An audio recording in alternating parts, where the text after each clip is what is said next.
Labdien, dāmas un kungi! Ēterā raidījums attīstības kods. Notikumi ap gāzes tirgus atvēršanas procesu un ar to radušās neskaidrības vēl joprojām ir viens no enerģētikas svarīgākajiem jautājumiem valstī. Tā nu pat marta sākumā ir izskanējusi informācija, ka Sabiedrisko pakalpojumu regulēšanas komisija lūgs akcijsabiedrībai Latvijas gāze komentēt savu nostāju par akcijsabiedrības Latvenergo izteikto lūgumu iepirkt gāzi Lietuvā. Akcijsabiedrība Latvijas gāze skaidro, ka gāzes koncernam nav saprotams, kā pat labam rīkoties ar piekļuves pieteikumu sadales sistēmai, jo pieņemtie grozījumi enerģētikas likumā esot pretrunā ar noslēgtajiem privatizācijas līgumiem un Latvijas gāzes ekskluzīvo licenci. Enerģētikas likums paredz, ka kopš 2014. gada 4. aprīļa ir jānodrošina trešo personu piekļuve Latvijas dabas gāzes apgādes sistēmai. Likums tika pieņemts pārkāpjot Latvijas valstī noslēgtos līgumus ar akcionāriem, ar Latvijas gāzes akcionāriem. Tur tā ir lietas būtība, par ko netiek runāts. Es vēlreiz atkārtošu lietas būtību. 19 gadus atpakaļ tika noslēgts līgums par Latvijas gāzes akciju pārdošanu starp Latvijas valsti, Vācu pusi un Krievu pusi Gazprom, kas saucamais akcionāra līgums. Akcionāra līgumā noteikti 3 galvenie punkti. Pirmais, ka tikai Latvijas gāze drīkst pārdot gāzi, jeb ir tiesīga pārdot gāzi Latvijas patērētājiem vai privātiem industriāli nav svarīgi. Tikai Latvijas gāze. Tas punkts tika iestrādāts tam dēļ, lai atpelnītu tās investīcijas, kas tika ieguldītas un kas tiks ieguldīts. Jo Latvijas gāze bija ļoti smagā stāvoklī. Tas nozīmē, investīcijas sastāvē no 2 veidām. Nopērkot akcijas, uzreiz nomaksājot valstī kaut kādas naudas, un trešais bija jāuzlabo vispār tā situācija. Jauni gāzes vadi, kompresori, jauni urbumi, un tur simtiem miljonu eiro tika ieguldīts Latvijas gāzes infrastruktūras attīstībai. Tamdēļ tāds punkts. Lai to atpelnītu, teica tā, Latvijas gāze tiesīga pārdot gāzi Latvijas patērētājiem, tā kā ar Latvenergo. Nākošais punkts bija skaidrs un gaišs, kad Latvijas gāzi nedrīkst sadalīt 20 gadus. Un trešais bija punkts, ka Latvijas gāzi nevar iespaidot politiski, kas tiek darīts visus šos pēdējos, mēnešus un jau vairāk kā gadu. Ja? Tā kā vienkārši tiek pārkāpts akcionāra līgums. Ko darīs akcionāri, vācieši un krievi, tas ir viņu ziņā. Es domāju, ka varbūt, ja tie pārkāpumi būs ievērojami, nesīs ļoti liels zaudējums, gan apgādājot Latviju ar gāzi, gan arī pārdot akcijas, acīm redzot, tad akcionāri vērsīsies tiesā. Protams, tas nav nekas labs priekš Latvijas valsts, priekš Latvijas gāzes patērētājiem, vispār priekš Latvijas iedzīvotājiem, jo ko nozīmē, ja tieši zaudēja valsts, tas nozīmē, ka zaudējam mēs, jo valsts jau kā tāda neeksistē bez budžeta, un budžeta tas ir mūsu nodokļi. Tā kā mūsu nodokļi nav tiks iztērēti. Un šitais jautājums tiek apiets, vienkārši visu laiku runāts par liberalizāciju, kad Latvijas gāze pretojās. Savukārt 2016. gada 9. februārī valdība pieņēma ekonomikas ministrijas izstrādātos dabas gāzes piegādes un lietošanas noteikumus, kas ļauj uzņēmumiem iegādāties gāzi ārpus Latvijas. Un proti, ekonomikas ministrija izstrādāja ministru kabineta noteikums, kas atļaus kompānijai Latvenergo iegādāties gāzi no citiem avotiem jau tagad, negaidot gāzes tirgus atvēršanu 2017. gadā. Konkrēti par Latvenergo ir tā. Latvenergo pēc akcionāra līguma tikai drīkst pirkt gāzi no Latvijas gāzes. Tas nozīmē, ja Latvenergo atrod kaut kur kādu, kas viņam piegādās to gāzi, tad pa starpu jābūt Latvijas gāzei. Un tad Latvijas gāzi piedod Latvenergo. Citādā veidā līgums tika pārkāpts, akcionāra līgums. Latvijas gāze, acīm redzot, pildīs to, ko, ja Latvenergo noslēgs to līgumu, bet tiks parēķināts, cik liels finansiālās pretenzijas būs Latvijas gāzē pret, un tas sniegs tiesā. Akcijsabiedrība Latvenergo gāzes testa partiju no Lietuvas vēlējās saņemt jau šā gada martā. Lietuvas valsts enerģijas grupas Lietuvas Enerģija gāzes tirdzniecības uzņēmums Litgas pauda gatavību piegādāt Latvenergo gāzi 1 miljonu kubikmetru apjomā par it kā izdevīgāku cenu nekā piedāvā Latvijas gāze. Nevar nopirkt lētā gāzi Latvenergo, nekā Latvijas gāze to var piegādāt.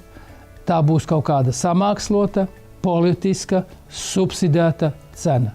Viņi ilgi nevar uzturēt tādu cenu. Politiski iemesli dēļ to var izdarīt tā kā reizi, lūk, Latvenergo atvērās tirgus, tagad mēs varam pirkt gāzi jebkur un tā tālāk. Tas tāds politiskais atkal spiediens uz visiem un tā. Tā gāze, kas tiks atvest un iepumpēt caur Klaipēdas sašķidrinātās gāzes terminālu, viņai kvalitāte būs laba, tur viss kārtībā. Vienkārši par to 1 miljonu runājot, tas ir tāds pilnīgi smieklīgs, tas ir tāds politisks akts, par kuru atkal bļaustīsies viss un pilns avīzes būs, cik forši nu tagad ir.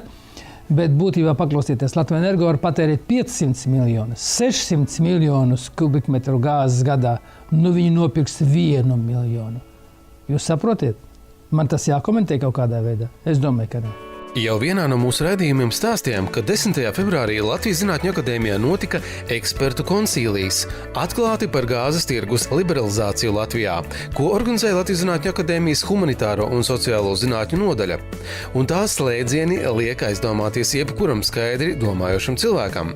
Un proti, piedāvātie mēģinājumi nodrošināt trešās puses piekļuvi tirgumu pirms monopola tiesību termiņa izbeigšanās vairāk vai mazāk maskētā veidā ir neveiksmīgi, jo tie pārkāpj valsts dotās garantijas monopolam. Steiga tirgus atvēršanai var draudēt ar ilgstošiem tiesas procesiem, kuros zaudējums ir vairāk iespējams kā uzvara.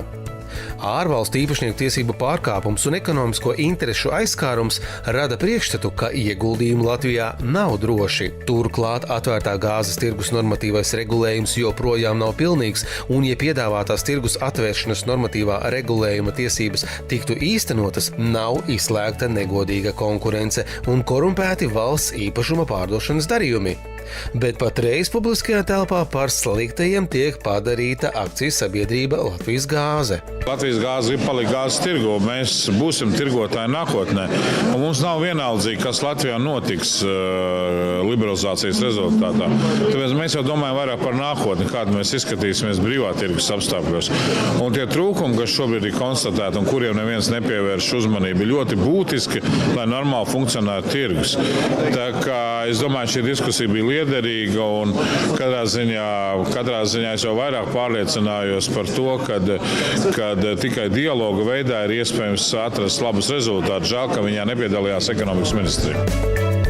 Ļoti interesanti būs tas, piemēram, ka tas viss tiek darīts, kas tiek darīts, it kā lai pazeminātu gāzes cenu, rūpējoties par gāzes patērētājiem. Man tikai tā, kas notiks pēc 2-3 gadiem ar tiem pašiem cilvēkiem, kas tā pilnīgi aizstāv, ka tas jādara, ko viņi tagad dara, un tā rezultātā cenas paaugstināsies. Tā, ka tas bija Latvenergo. Jautājums, kas par to atbildēs? Tas man tā ļoti interesē. Mēs jau esam kādu gadu tie sliktie, un ekonomikas ministri un Latvenergo tie labie. Viņi rūpējās par tautu, viņi rūpējās, lai būtu zemākas cenas, un Latvijas gāze visu šitos 20 gadus darījusi ko? Vai tad viss nebija kārtībā ar gāzi? Vai tad bija kādas problēmas? Tieši otrādi. Mēs esam pirmā pieciniekā gāzes apgādes drošumā Eiropā, un mēs neesam valsts, kam ir sava gāze. Tas viss tiek aizmirsts. Tāpat tiek aizmirsts, ka gadiem ilgi Latvijas iedzīvotāji tika apgādāti ar gāzi, kuras cena ir daudz zemāka par cenu, kādu maksāja par gāzi citu Eiropas valstu iedzīvotāji. Tiek manipulēts ar cipariem un parādīts, ka Eiropā it kā gāze ir lētāka nekā Latvijā, kas neatbilst īstenībai. Ir periodos, kad ir lētāka gāze, ir periodos, kad dārgāka, bet tad, kad visu to sakombinēja kopā, tad redzams, ka Latvijā tā gāze tiek piegādāta pēc tādām pašām formulām, kā Eiropā. Tas ir pirmais, ko es gribu pateikt. Otrais ir tas, ka mēs nevaram noteikt gāzes cenu, jo gāzes cenu nosaka formula, kas piesaistīts pie naftas un dīzeļa cenām pasaulē. Un pēc tādām formulām strādā vairāk nekā 50 vai 60% valstu, kas pērk gāzi no Krievijas. Tātad faktiski gāzes cenu nosaka naftas un gāzes cenas pasaulē. Tas ir pirmais. Otrais, trešais jau. Ir tāda lieta, ka regulators neregulē to cenu, par kuru mēs iepērkam, bet viņš regulē pārējo visu infrastruktūru izmantošanas cenu. Tā kā regulators regulē Latvijas gāzes cenu patērētājiem. Tā kā par tādu monopolu, it kā Latvijas gāzes uz cenām, nekorekti runāt. Ja būtu, teiksim, citas piegādātājs, tad tās cenas kristos un tā tālāk. Tas tā kā nepareizi runāt, jo pats regulators nosaka mūsu patērētājiem cenu. Lieta jau tāda, ka tiešām tie statistikas dati, attiecībā, kas te bija pēdējā laikā masmēdījos parādījuši, cik daudz ir nopelnījuši akcionāri. Ja? Viņi jau pirmais nesevišķi atbilst īstenībai. Otrais, kas rēķina to, cik naudas ir investēts, lai tādu struktūru uzturētu tādā līmenī, kāda viņi ir. Nākošais jautājums. Mēs esam pieciniekā vai 10 nodokļu maksāšanas ziņā visā Latvijā. Un tagad vēl nāk klāt cilvēki, kur ļoti labi dzīvoja, tāpēc, ka labas algas Latvijas gāzē bija. Nākošais jautājums – sponsorēšana. Tas ir atsevišķi, par ko, teiksim, paldies faktiski nekad neviens nesaka, bet kultūra, māksla, zinātne, sports, tur Latvijas gāze un it arī brendi. Un tur nav ko runāt. Protams, kad tāda situācija, pie kuras tagad tas viss notiks, acīm redzot, tiks viss tās situācijas sajaukt, izjaukt, kā būs, tā būs, ko mēs darīsim. Mēs orientēsimies pēc situācijas. Es nevaru pateikt, ka mēs rītā visu pārtrauksim, bet pēc situācijas redzēsim, vai varam to darīt, vai arī nevaram to darīt. Latvijas gāze un Itera ir sociāli atbildīgi uzņēmumi, jo ik gadus ap 2 miljoniem tiek ziedoti Latvijas kultūrai un sportam. Viņu atbalstītos sporta veidus grūti šajā sižetā uzskaitīt, taču noteikti gribam uzsvērt atbalstu Latvijas zinātnei, gan akadēmiskā, gan praktiskā, gan arī vides aizsardzības ziņā.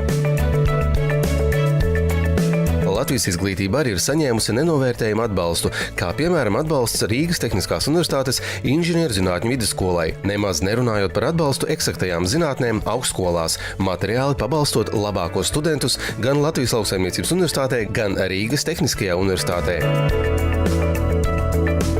Liela uzmanība ir pievērsta arī bērnu drošībai, ne tikai saistībā ar gāzi, bet vispār izglītojot bērnus un veicinot pozitīvu nodarbinātību.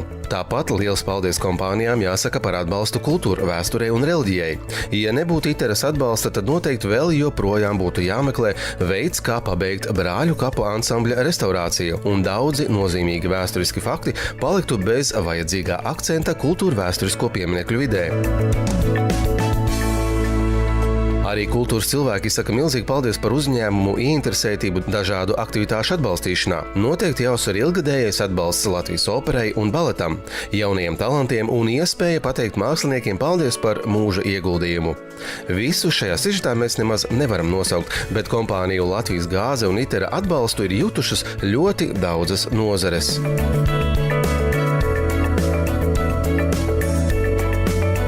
Par to naudu runāt, man gribas vēl pateikt tā. Ja jūs procentuāli parēķināsiet, tad faktiski peļņa bija, ko sadalīja, ne augstāk par 8%. Tā nav liela peļņa tādos uzņēmumos. 8%. Un es jums vēl gribēju pateikt, mūs jau ar viens otrs teica, ka mēs esam šitos daudzos gadus aplam darījuši. Kādā veidā, kad mēs tik maz naudas esam ņēmuši dividendes ārā. Un redziet, kā tad tagad ir. Jūs visu likāt, pierunājāt Krievus, pierunājāt vāciešus, investēt Latvijas gāzē, uzcelt to, uzlabot to, diagnosticēt to, visu sakārtot. Un tās naudas, ko mēs būtu varējuši izņemt dividendēs, mēs ielikām infrastruktūrā, ielikām tepat Latvijā.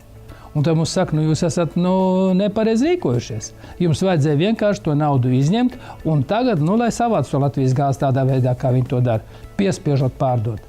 Un mēs ar Dāvu sakām, labi darbi, nekad labi acīm redzot, neatmaksājas, nedarbojas. Būtu tiešām ņēmuši ārā naudu, cik vien var, un tagad atdevuši to gāzi tādā piespiedu kārtā, kā tas tiek veikts. Es domāju, vienkārši tas neatbilst ne Adriānam, ne manam raksturam, un ne mūsu attiecībā pret Latviju, mūsu patērētājiem, pret mūsu tautu. Mēs tomēr gribējām uztaisīt Latvijā labāko infrastruktūru Eiropā, kas mums arī izdevās. Diemžēl tagad notiek tāds revolucionāri gājieni. Pārdzīvosim arī to.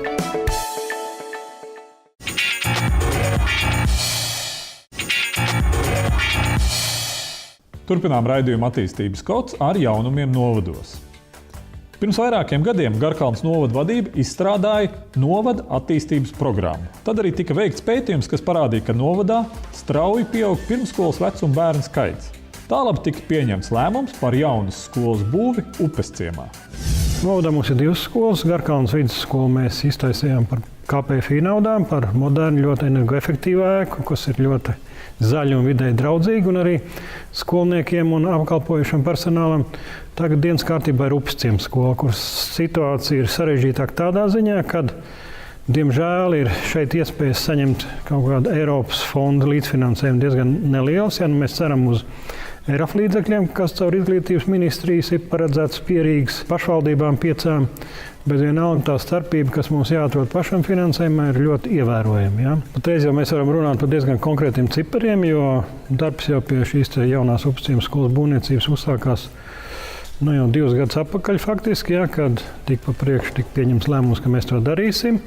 Pēc tam mēs izsludinājām metu konkursu ar tiesībām ar uzvarētāju veikt sarunu procedūru un novienoties par tehniskā projekta izstrādi, kas tika izdarīts pagājušajā gadā, tika noslēgts līgums par tehniskā projekta izstrādi.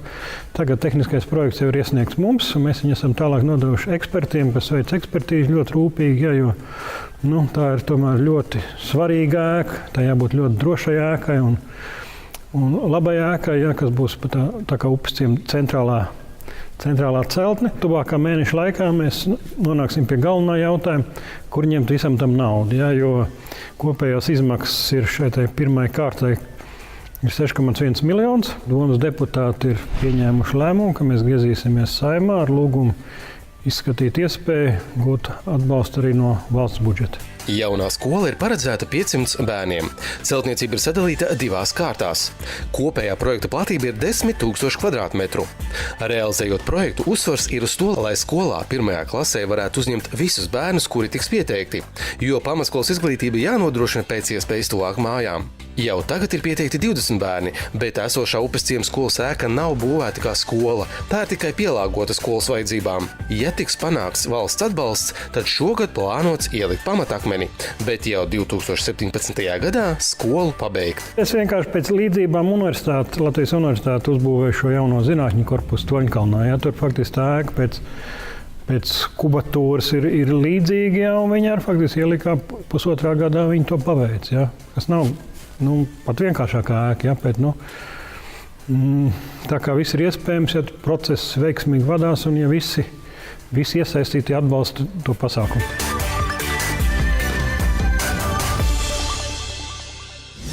Lai panāktu lielāku ietekmi un balsstiesības valsts un sabiedriskajās organizācijās un līdzvērtīgi darbotos lauksaimniekiem svarīga lēmuma pieņemšanā, 2011. gadā tika dibināta biedrība Lauksaimnieku apvienība, kas 5 gadu laikā ir veiksmīgi darbojusies.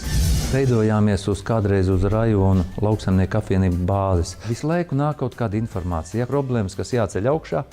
Un līdz ar to tā saikne ir izveidojusies, un mēs aktīvi strādājam ar ministriju, ar šīm horizontālām organizācijām. Es domāju, ka jā, jo tas klimats ir veselīgāks tomēr. Tad, kad nav tā kā laukos, ne visi aizbrauc uz Rīgu, ne visiem ir uzreiz sasniedzama savādākā veidā informācija.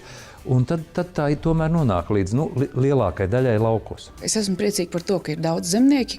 Tātad tas nozīmē, ka mēs strādājam pareizajā virzienā. Nākotne tāda pati kā šodien. Īstenībā jāstrādā kopā ar visām sabiedriskajām organizācijām, jāstrādā kopā ar Zemkopības ministriju.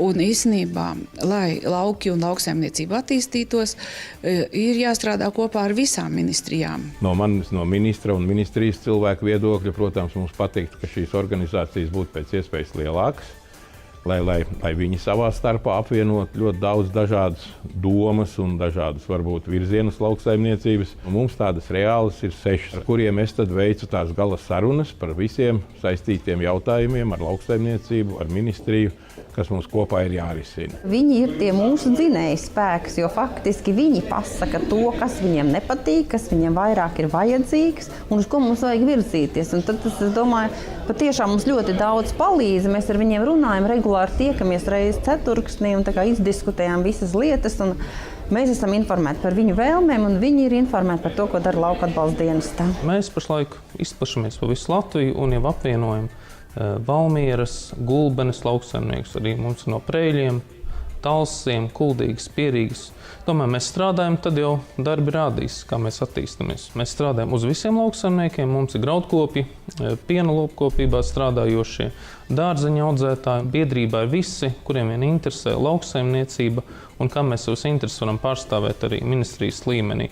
Mēs vienkārši augam no mazas organizācijas, mēģinam būt lielāki un ietekmīgāki. Tas ir mūsu uzdevums. Mēs būtībā mēģinamies specializēties. Mēs specializējamies uz piena jautājumu risināšanu, piena lopkopībā. Pašlaik arī lielākā aktualitāte ir nodarbināšanas veicināšana laukos. Mums būs arī darba biržas, ko mēs organizēsim ar Nodarbinātības valsts aģentūru. Protams, iepirkuma jautājumi, pašiem lauksaimniekiem jāmēģina kooperēties, un tad arī mēs sasniegsim šos rezultātus. Jo vairāk mums biedru, jo mēs aktīvāk varam savas pozīcijas aizstāvēt. Es esmu no Latgales, no Līvāniem, Rudzāta pagasts. Tas ir maldīgs uzskats, ka šī ir tikai Vidzemes apvienība. Ir vairāki novadi apvienojušies, ieskaitot arī mūsu Līvānu novadu. Un, cik zināms, arī no Kurzemes ir šeit. Tātad nevar teikt, ka tā te ir tikai Vidzemes apvienība. Tā pievienotā vērtība būtu tādā, kad ir panāktas tās vienošanās gan sapulcēs, gan sēdēs, ka viņas arī tiek izpildītas tādā procesā, kā viņas arī vienojotās. Ja tas nav iespējams, tad tiek atkal sasaukt kopēji sēdi vai sapulci un tiek lemts pa jaunam. Nevis tur 2 cilvēku klātbūtnē atrisināts, kādā veidā tad vajag atrisināt šo radušo situāciju. Biedrība šogad svin 5 gadu jubileju.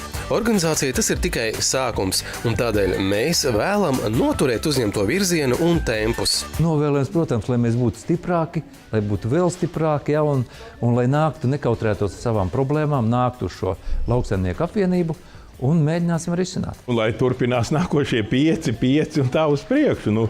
5 gadi arī ir jubileji, mēs tagad svinam katra gada jubilejas. Ļoti daudz tas nav priekšorganizācijas, bet malači, ka viņi spēja saturēt kopā tik daudz lauksaimniekus un lai viņiem labas veiksmes turpmāk.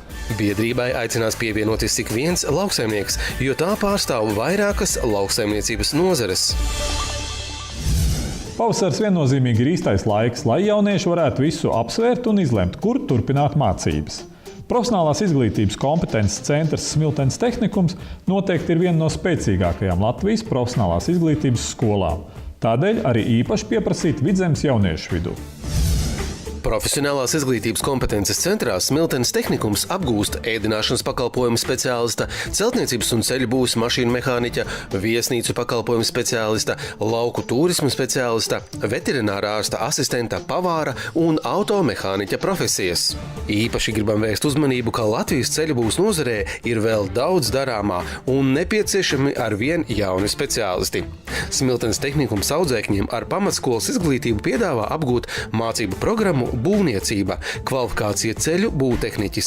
Mācību ilgums ir 4 gadi. Ceļu būvtehniķis organizē darbu konkrētā ceļu būvs iecirknī, balstoties uz projekta dokumentāciju un ceļu būvs darbu vadītāju norādījumiem, kā arī vada ceļu būvs strādnieku posmus atsevišķu darbu veikšanai, izvēlas darbam nepieciešamu aprīkojumu, seko projektam atbilstošu materiālu un konstrukciju piegādēji un kvalitātei savā iecirknī, kā arī viņš veic daudzus citus darbus. Mācību process sastāv no pamatlietām 2. Tas ir gan teorētiskā apmācība, gan arī tīri praktiskie darbi, gan iepazīstoties ar tehniku, ar mašīnām, to uzbūvi, bet arī darbojoties ar pašām mašīnām. Mācību process ir interesants. Skolā ir jauns aprīkojums, ir modernas tehnoloģijas, vieglāk ir strādāt. Šeit ir atsaucīgi skolotāji, kas visu paskaidro, labi visu iemāca. Stundās arī interesanti ir, īpaši praktiskajās braukšanās. Pateicamies par atbalstu sižeta veidošanā un arī Smiltenes tehnikuma atbalstīšanā ceļu būvniecības sabiedrībai Igete, personīgi Mārim Peilānam un zemnieku saimniecībai Roškalni, personīgi Ivaram Ādamsonam. Paldies, cienījamie skatītāji, ka šodien bijāt kopā ar mums. Lai jums veicas un tiekamies atkal pēc nedēļas.